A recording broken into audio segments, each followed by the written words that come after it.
Hey everybody, good morning. This is Paul. This is Saturday morning. How are all of you? I didn't really have enough sleep last night, and there was reason for that, which we won't get into, but I am alive and well. How are you folks today? And I hope you're doing well, okay? Thank you, subscriber number 144. I think that's very, very nice of you to subscribe while I'm being punished for wrong thinking. I guess is the appropriate way to put it, right? Wrong thinking. So we are at that stage now. Beyond 1984 is Isaac Asimov or Ray Bradbury or whoever the hell that wrote that book there, okay? Because I'm no literary scholar, to say the least. You know that me, by being a pompous ass and thinking that I know everything, you do have to contend with my lectures, okay? So today will be exactly that. I know you're not happy about it. What can I tell you? Well, here it is. Folks, there are things that are tested in this world. And I know a couple of the things that are. That's tested in such frequency that it would make your head spin. You want to know what two of them are? One of them is water. They test water for the principles and the dynamics of it, for lack of a better term. Water is constantly being tested. That's what the Germans did in World War II. They created something, I won't get into the whole thing. They created heavy water. Okay, it was water that was heavier than water. And it had to do with the production, I believe, of uranium. But that was known as their heavy water experiments. Which they were working on the atomic bomb. And they actually had it before the Americans did. Unfortunately for Germany, they didn't understand. It was the plutonium, I believe. I believe it was the plutonium. They did not understand that the reaction would be self-generating. That's why they worried about the planet. Because when they first used atomic energy, they did not know if it would shut off or if it would carry through to a continual explosion of the world and beyond. They didn't know. It was all theoretical at the time. So the Germans did not understand that I forget how many pounds of I believe it was plutonium that they had enough. They just didn't know it. They were continually adding it for these reactions that they did not know at the time would be chain reactions, which is what the American Oppenheimer, I believe, knew about that. I believe it was Oppenheimer.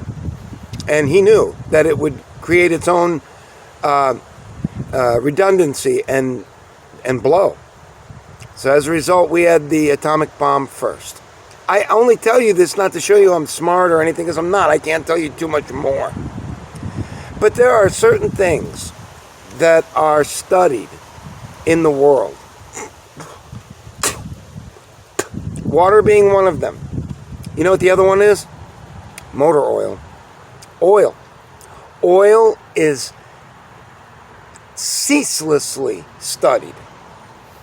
And that's why they've made it so good. The oils, in fact, can be so good that they can ruin your motor. Did you know that? I didn't know that. I had a diesel mechanic friend, and he explained it to me.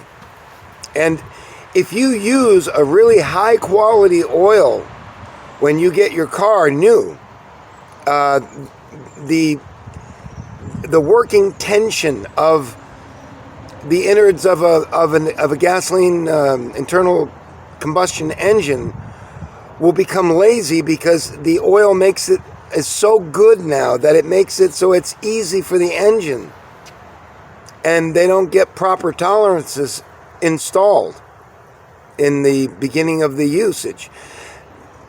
That's why you shouldn't really use super terrific oil in the beginning, is what I'm told. That's what he told me. And I believe him. Then after your car is broken in a little bit, then you can use the really terrific oil. Now, why do I tell you this? I tell you this because there are other things that are studied. And I'm saying this out of a little bit of shame and guilt today. I went to work yesterday, and before Vlad's harem erupted, we had not other issues, but I was working my spot there, and we have one guy there, and I really don't know whether he's Spanish or Jewish. He speaks with some sort of an accent, but I haven't dealt with him long enough to know. And he's a quiet man. To be fair, he's a reserved, quiet man, generally speaking, as far as I can tell.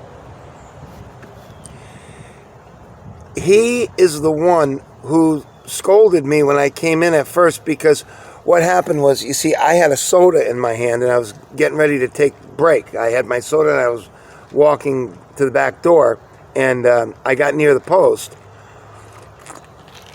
and he saw me, and he saw a kid who's like a what do you call that? A repeat offender. He always does. He's like a chronic offender of the mask policy. It's a Jewish kid, I think, one of the Hasidic Jews or something, and because there's a lot of them that live there, and I don't know what his deal is, but he kind of makes it to the stairs and he's home free, you know, and goes up the stairwell. So like I tried to, get him, but he was too quick. So the guy saw, and he said, I said, I'm on my break. I said, I can't really run him down for you. So he had kind of mixed feelings about me for the last month since I've been working there. And I have to tell you that I have a sense of shame today. And I do, I mean that. Because I am finding out, I don't know the name of the test, because a lot of my college-educated people, I say that because I had some college, okay, not a great deal of it, but my fellow college people will know this, and they know the name of it's like if you talk to somebody about why presidents don't move in and take action, it's because most of the time they show them the Zapruder films, and the Zapruder films were when Kennedy was driving along and they blew the back of his head off into the front of his head. And then they kind of welcome you to the club there. Now get ready to do as you're told. No matter what your feelings are, John or Jack.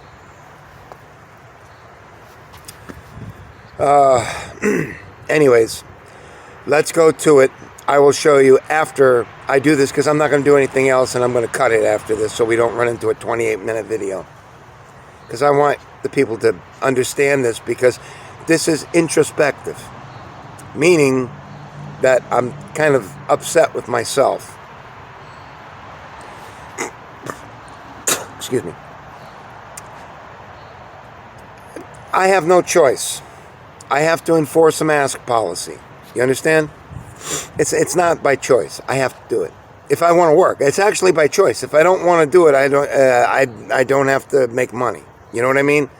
As is always the case in every person, scoundrel that says that they have to do this because they have to make money, right? Something like that. So I get it. But one of the job requirements is I have to make people mask up. Okay? I'm not happy about it, and I have to do it.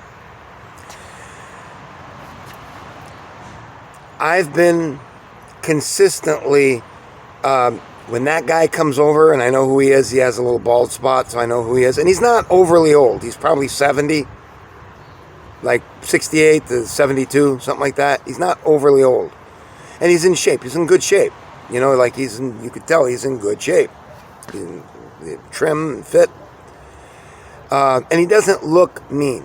He doesn't look the part of a mean man.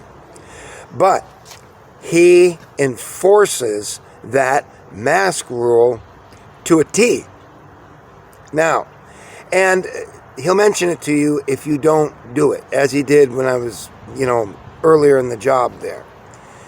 So he came over, and I just made the motion like this, and I went like this to a guy like that. That's it. You know what I mean? And then he said, oh, I left it up in the room. And then he looked at me and he said, good job. And I had a glowing feeling. It's wrong. Because you want to be told that you're doing a good job, right? I know this sounds like a mind fuck. It ain't. So I had a little, I think he was a Jewish kid, I think he was a Jewish kid, and there were a few of the kids with the mother or whatever it was, I can't remember now, but they went into the elevator, and the four of them were wearing their mask, and one of the little kids wasn't, and I think maybe he was 4. Maybe he's 4 or 5, I don't know, he's probably 4. And he might have been a little slow, I'm not sure, but it may have been normal. And he wasn't wearing his mask. And, the guy came up to me, and I told him, I said, what's the policy for, when they're on the line there? Because I don't know if he's 3 or 5. I don't know, like 6. I don't know what he is. So he went into the elevator, and then he wasn't mean. He wasn't mean. The guy's not really a mean guy, okay? And he went in there, and I could hear him through the elevator, and I think I heard him saying something about, why aren't you wearing your mask? But he didn't do it in a, I don't want to say harmful, because I don't like any of this, but he didn't do it in a way that was threatening to the child. Now, what are we going to do? We are going to put this on pause, because I do not have enough well-readness yet in order to be able to pull this up by namesake, which any practicing psychiatrist will show you, and they know. So I'm gonna show you this as well, and this is what worries me, okay? So I'm gonna put this on pause. I'll be right back. What was the name of the study that took people and had them give electrical shocks to people? Milgram shock experiment. Here's a summary from Simply Psychology. The Milgram shock experiment. One of the most famous studies of obedience in psychology was carried out by Stanley Milgram. He conducted an experiment focusing on the conflict between obedience to authority and personal conscience. What I'm going to do is, I'm going to show you the video, but I can't make it on this one because I think it will exceed my maximum time. I'm going to tell you basically what it was. It deals with just what I told you. Everybody wants to be liked. That's not exactly true. I mean, Andy Kaufman was the exception. He did stuff that would make him hated, and he got a real charge out of it. But typically, and he was a psychopath, in my opinion. He was a genius, and he was funny as hell, but he was a psychopath. People basically, normal people, want to be, I'm not going to say loved, but they want to be accepted. It's important to them. Okay? They also want to be within the lines and not straying outside the lines like yours truly all the time. And others of you out there, perhaps. So this Milgram experiment was groundbreaking because it was done originally, I believe, in the late 50s. I forgot when it was. It was carried out by Yale, evidently, and I forgot when it was, but it was a long time ago. Maybe it was in the 60s, but it was a long time ago. It was no later than the 60s. And what they basically did was they tried to understand how, essentially, and this is just one of many ongoing, because Adolf Hitler was not the first megalomaniac. There were others. You had Xerxes, who was able to get men to, well, to be fair, they were probably pressed into service, but taken out of mud huts for the most part.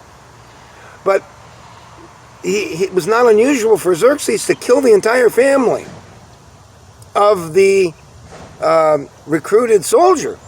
And it was done for good reason, because you cleared the slate so they could focus on the future, their future lives, which would have to be built. You understand what I'm saying? Okay, so this is nothing new. Genghis Khan. I mean, you know, you have, it goes down the line. In other words, what I'm telling you. All right?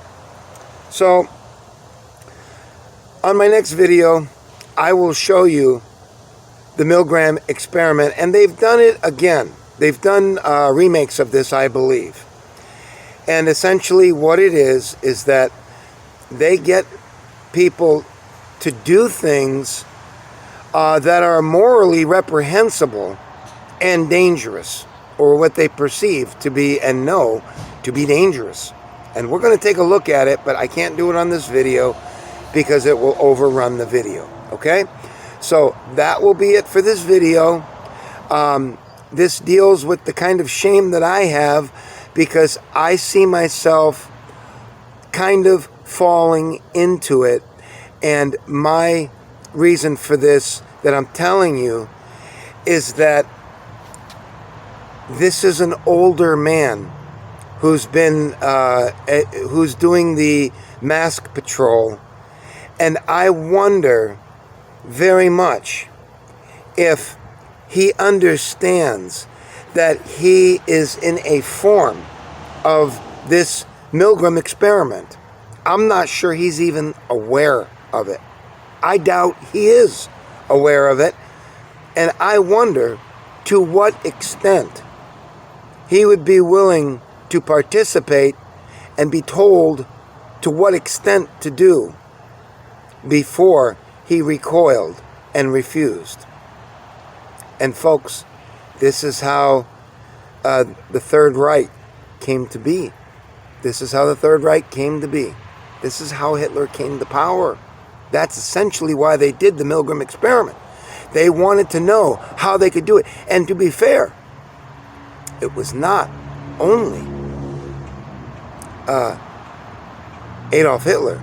It was the experimental medical unit in Japan that was even more puzzling. In Manchuria, which we'll take a look at also on this. To have people dissecting live subjects without anesthesia was not something that you think people would gleefully and obediently do. But they did. Doctors, by the way. Okay? And others. But mostly doctors. It's good talking to you this morning. I hope you enjoy this. I'm not really trying to do it for your enjoyment. I'm trying to do it to kind of make people aware. Okay?